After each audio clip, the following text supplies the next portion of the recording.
Welcome to the 9th video in this series, making a 2D swarm shooter with C++ and Raylib. In this one, what we're going to do is we're going to start animating our sprites. So to start this off, let's have a quick look in the assets, in the images, and our cockroach move. So if we look at what we have here, we have what's known as a sprite sheet.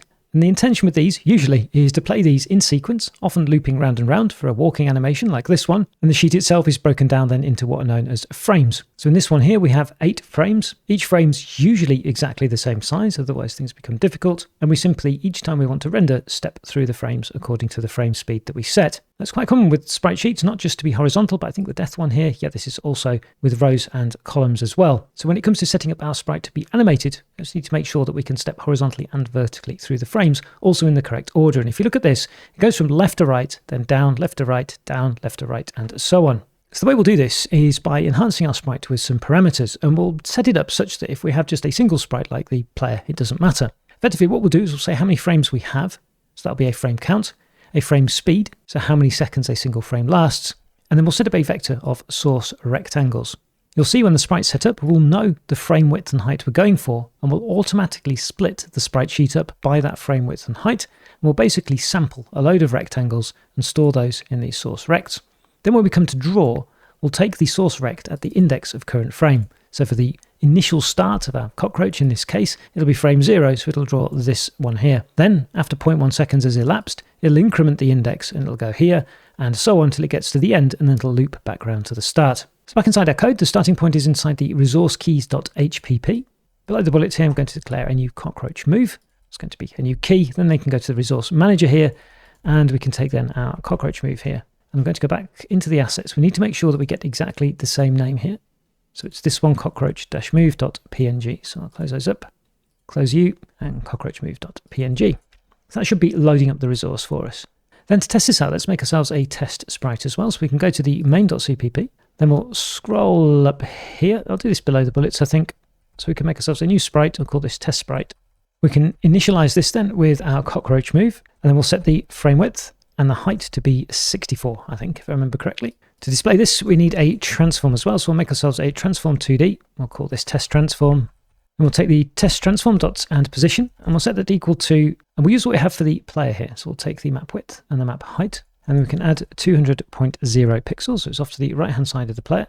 And let's give it a scale as well. So we'll give it test transform.scale, and we're going to make it really big to start with. So I'll do 2.0f just so we can see the effects of the animation probably a little bit easier. So let's go down to where we're drawing, and we'll draw this then after we've drawn our bullets. So we'll say then we'll get our test sprite.draw and send in our test transform. So if we run this, hopefully we get a sprite off to the right-hand side of the player. And we do. It's really, really big with the 2, isn't it? Never mind. I think what I'm going to do is press escape there and close that down. Where are we with the scale here?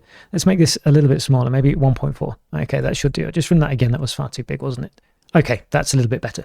So there we have our cockroach ready to be animated on the screen. Cool. So press escape to close that down and close down the terminal. Let's turn our attention then to the sprite and see if we can get it animating. So inside the sprite.hpp, we'll set ourselves up then with a frame count, the current frame, and also a timer. And then along with the timer, we're also going to need a frame speed. Now these are all defaults for if you only have one frame like the player. So the initialization we can actually leave like this. And what we'll do is we'll overload it with another initialization. And that's going to take in then an int, which is going to be the frame width, an int, which can be the frame height, an integer for the count, and then the frames per second. Then I'm going to take this definition from here. Let's drop into the sprite.cpp. And for the implementation up here, we'll drop this here. So we'll do the same thing as we do with the texture here. Then we'll set up the frame width to be equal to the frame width, the frame height to be equal to the frame height, the frame count to be equal to the count, and frame speed to be equal to the FPS. So far, so good. Now what we need to do is break up our sheet into these rectangles. To do that, we need to know how many columns we have. So we'll say int and cols. That's going to be equal to our texture width divided by then our frame width. And now we can start calculating our rectangles. So we'll make a for loop here. We'll go from int I equals 0 up to I is less than the frame count, plus I. And then we need the column and the row. So the column we're going to be on is going to be our I moduloed by the number of columns. And then the row we're going to have is going to be int row, and that's going to be then I divided by the number of columns. So if this looks a little bit confusing, modulo, remember, is the remainder. So if I find in the assets here one of the images, if I go to images, the cockroach death, I think it was, and we see the animation has 4 columns and 8 rows. we're looping through this with our frame count. So let's imagine our frame count has gone to 5. So we have 0, 1, 2, 3, 4, 5. So that's this one where my mouse is wiggling here. To get the row, we're doing I divided by the number of columns. Now the number of columns we have is 4. So if I is 5 divided by 4, that's going to return us a 1 because it's an integer here. In other words, we're on row 1. Remember, we'll go 0, 1, 2, 3, and so on. Then in terms of the column here, well, again, we've got 4 columns. So I, 5 modulo by 4 leaves 1, which is the column we have here. So if we had a frame count 6, then the column would be 2, 7, it would be 3, 8, it would be 0, and so on. So each time we're getting out 0 index column and row.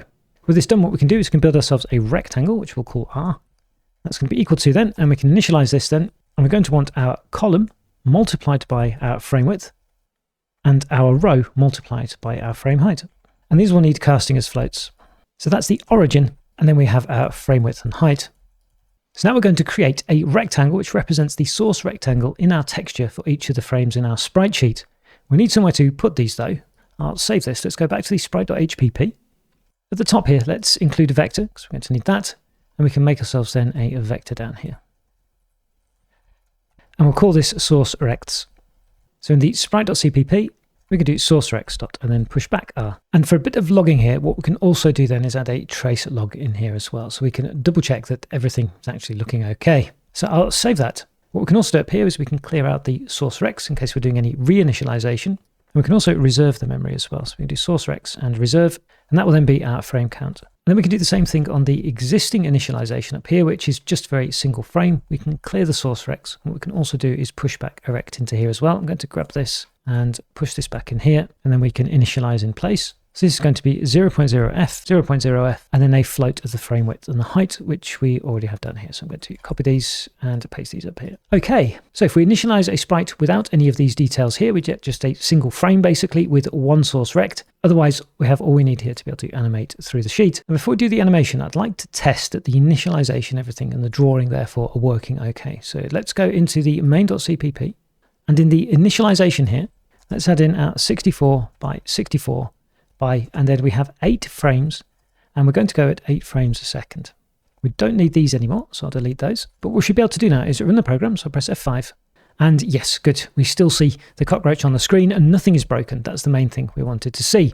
I'll press escape. What you will have noticed in the terminal there as well is we've chopped everything up into the coordinates for each of our frames. Now here we have 8 frames, 64 wide, and you can see from the X positions here, everything's being created correctly. So the Y will always be 0, it's for the top row, and then we're jumping up in increments of 64. So that looks good.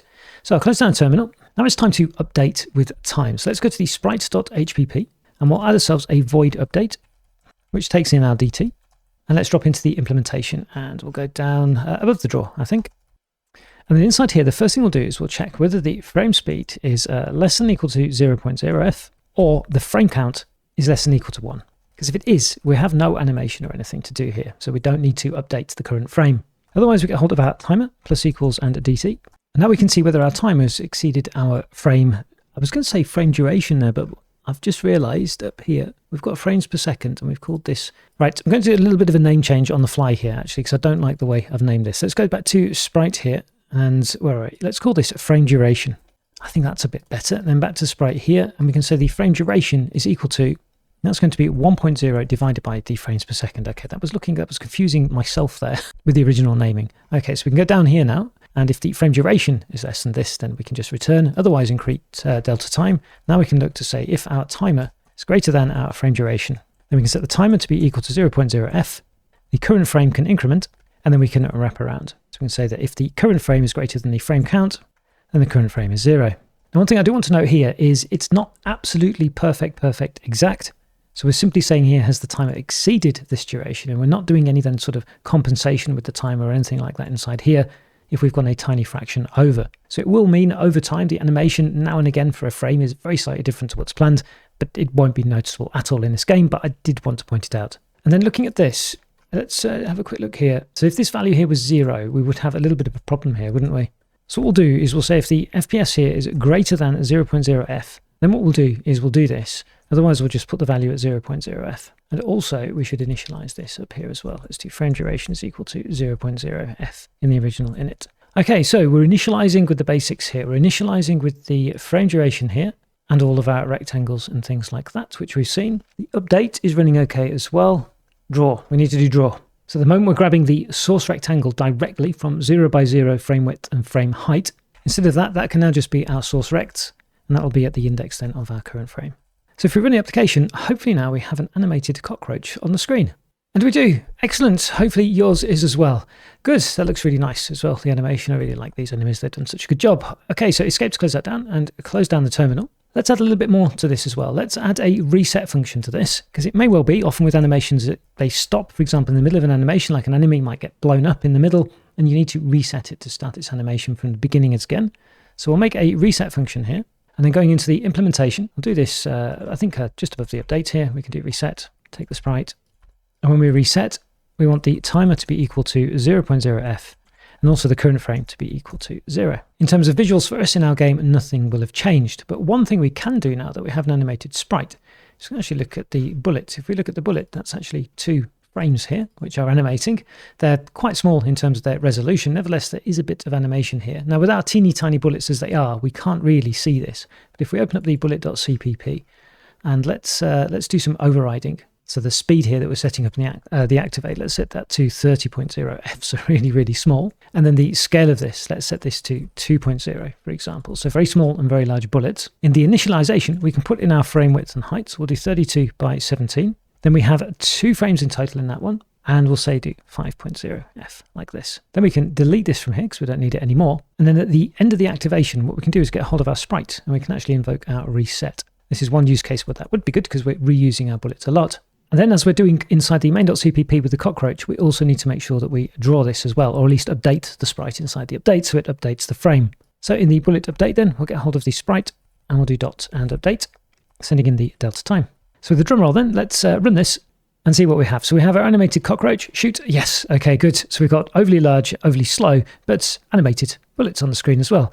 Cool. So I press escape to close that down and close down the terminal. Now for the rest of the game, anytime we have a single sprite, we just invoke the init that just takes in the resource key. Otherwise, we can initialize with some information for animating, and it handles the rest of it automatically for us. So with that done, I'm going to go to the sprite.cpp and just comment this out. Obviously, you can leave it if you want to, but I don't want to pollute up the log too much. That seemed to be working okay. If we see anything weird later on, we can always come back and revisit it, but it looked all right to me. And with that done, I think we've made a really good step again. I think that's also a good place probably to stop this particular video. We've done quite a lot.